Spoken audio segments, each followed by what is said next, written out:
Welcome to TSR current affairs. మిత్రులారా, నేను మీ తెలుగు టిఎస్ఆర్ని.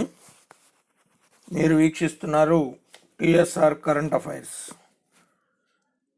మిత్రులారా, ఈ వీడియోలో మహాత్మా గాంధీజీ జీవితంలో ముఖ్యమైనటువంటి సంవత్సరాలను తెలుసుకునే ప్రయత్నం చేద్దాం. మిత్రులారా, మహాత్మా గాంధీ 1869 అక్టోబర్ 2న జన్మించారు. మరి 1882 సంవత్సరంలో కస్తూరిబాయితో వివాహం జరిగింది.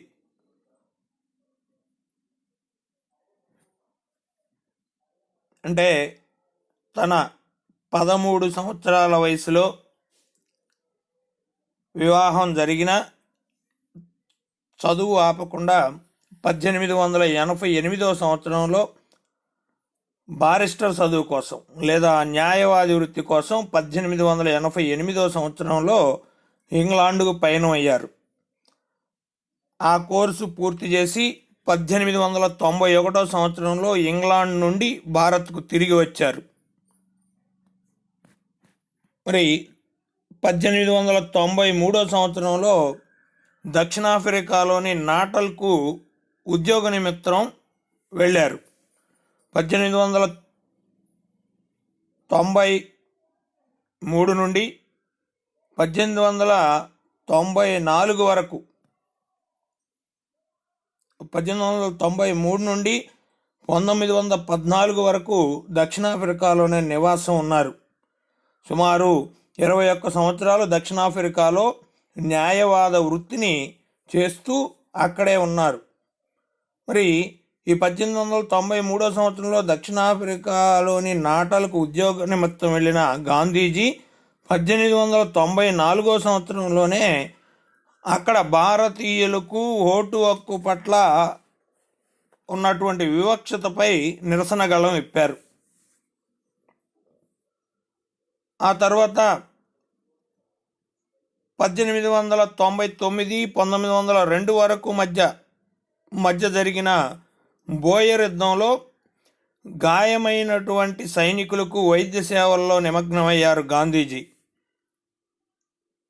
ఇక మొట్టమొదటిసారిగా భారతదేశంలో 1914 సంవత్సరానికి భారతదేశం దక్షిణాఫ్రికా నుండి తిరిగి వచ్చి 1918 సంవత్సరంలో చంపారన్, ఖేడా ప్రాంతాల్లో ఉద్యమాలు చేపట్టారు. ఈ చంపారన్ బీహార్లో వెనకబడిన జిల్లా, ఖేడా గుజరాత్లో వెనకబడినటువంటి జిల్లా. ఈ 1918లో చంపారన్, ఖేడా ఉద్యమం, 1919 సంవత్సరంలో బ్రిటిష్ ప్రభుత్వం రౌలత్ చట్టం, 1919 ఏప్రిల్ 13 జలియన్ వాలాబాగ్ దుశ్చర్య, 1919 మొట్టమొదటిసారి ఏపీ పర్యటన. గాంధీజీ విజయవాడకు వచ్చారు, అక్కడ బహిరంగ సభలో ప్రసంగించారు. అంటే ఏపీకి మొట్టమొదటిసారిగా 1919లోనే గాంధీ విజయవాడకు వచ్చారు. అంటే 1919 అనగానే బ్రిటిష్ ప్రభుత్వం రౌలత్ చట్టం, 1919 ఏప్రిల్ 13 జలియన్ వాలాబాగ్ దుశ్చర్య, 1919 మొట్టమొదటిసారి ఏపీ పర్యటనకు గాంధీజీ విజయవాడకు వచ్చారు. 1920 సహాయ నిరాకరణ ఉద్యమం మరియు ఖిలాఫత్ ఉద్యమం జరిగిన సంవత్సరం. 1921 గాంధీజీ జాతీయ కాంగ్రెస్లో తిరుగులేని నాయకుడిగా గుర్తింపు. 1922 ఉత్తరప్రదేశ్లోని చౌరీ చౌరా సంఘటన జరిగిన సంవత్సరం 1922. మరి ఈ చౌరీ సంఘటనలో గాంధీ 2 సంవత్సరాల జైలు జీవితం గడపడం జరిగింది. అంటే 1922 సంవత్సరంలోనే ఉత్తరప్రదేశ్లో చౌరీ చౌరా సంఘటన జరగడం, గాంధీజీ 2 సంవత్సరాల జైలు జీవితం ఈ 1922 సంవత్సరంలో మరి గడపడం జరిగింది.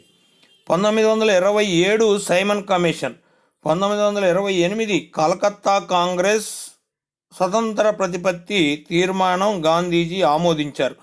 1929 డిసెంబర్ 31న లాహోర్లో భారత స్వాతంత్ర పతాకం ఎగురవేశారు. 1929 డిసెంబర్ 31న లాహోర్లో భారత స్వతంత్ర పతాకం ఎగురవేత. 1930 జనవరి 26 స్వాతంత్ర దినోత్సవంగా ప్రకటించడం జరిగింది. 1930 జనవరి 26ను స్వాతంత్ర దినోత్సవంగా ప్రకటన చేశారు గాంధీజీ. 1930 ఉప్పు సత్యాగ్రహం ఆర్ దండి సత్యాగ్రహం. కాబట్టి 1930 జనవరి 26 మొట్టమొదటి స్వాతంత్ర దినోత్సవంగా ప్రకటించడం, 1930లోనే ఉప్పు సత్యాగ్రహం ఆర్ దండి యాత్ర ప్రారంభం జరిగింది. 1931 గాంధీ ఇర్విన్ ఒప్పందం. 1932లో లండన్లోని రౌండ్ టేబుల్ సమావేశానికి గాంధీ భారతదేశం నుండి ఏకైక ప్రతినిధిగా హాజరయ్యారు. 1932 ఇర్విన్ తర్వాత వచ్చిన లార్డ్ వెల్లింగ్టన్ ముస్లిం నియోజకవర్గాల విభజన చేసిన సంవత్సరం 1932. 1938 సుభాష్ చంద్రబోస్ కాంగ్రెస్ అధ్యక్షుడిగా ఎన్నిక. 1939 రెండవ ప్రపంచ యుద్ధం ప్రారంభం. 1942 క్విట్ ఇండియా ఉద్యమం ప్రారంభం మరియు అదే సంవత్సరం గాంధీజీ అరెస్టు జరిగిన సంవత్సరం. 1944లో 1942లో క్విట్ ఇండియా ఉద్యమం ప్రారంభం అవగానే గాంధీజీని అరెస్ట్ చేయటం, తిరిగి 1944వ సంవత్సరంలో అనారోగ్య కారణంగా గాంధీజీని విడుదల చేయటం జరిగింది. ఈ 1944లోనే రెండవ ప్రపంచ యుద్ధం కూడా ముగించడం జరిగింది. 1945 ఐక్యరాజ్య సమితి ఏర్పాటు. 1946 బ్రిటిష్ క్యాబినెట్ ఏర్పాటు. 1946 1947 మధ్య జరిగిన హింసకు సుమారు 5,000 మంది బలి అయ్యారు. 1947 భారత స్వాతంత్ర ప్రకటన. 1948 గాంధీని గాడ్సే కాల్చి చంపారు. 1948లోనే WHO ఏర్పాటు జరిగింది. కాబట్టి 1949 గాంధీని చంపిన గాడ్సేను, గాంధీని చంపడానికి సహకరించినటువంటి నారాయణ ఆప్టేలను ఉరి విధించిన సంవత్సరం 1949. ఈ విధంగా గాంధీజీ జీవితంలోని ప్రధానమైనటువంటి సంవత్సరాలను మనం గుర్తుంచుకోవాలి. ఇప్పటి వరకు ఈ వీడియోని చూసిన మిత్రులకు ధన్యవాదాలు.